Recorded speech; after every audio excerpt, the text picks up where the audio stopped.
Ako pala crush mo? Nice taste, by the way.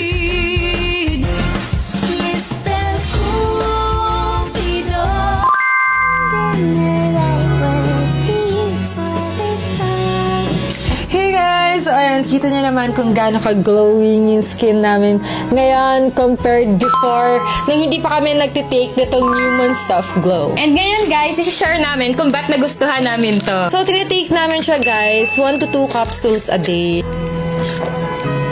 Also guys, hindi lang siya nakaka-glow kasi nakakaputi din siya. Nakakatulong din ito para i-boost yung immune system natin. And guys, madami pang health benefits yung makukuha nyo dito. Sa Newman Soft Glow na to, meron siyang zinc, Vitamin C, Vitamin D3, Vitamin E, oral sunblock, collagen, rose hips, sodium ascorbate, and S-acetyl-glutathione, which is 5 times more nakakatulong ito to brighten your skin. Kaya guys, ano pang hinihintay nyo? I-try nyo na din to! Try Newman Soft Glow now!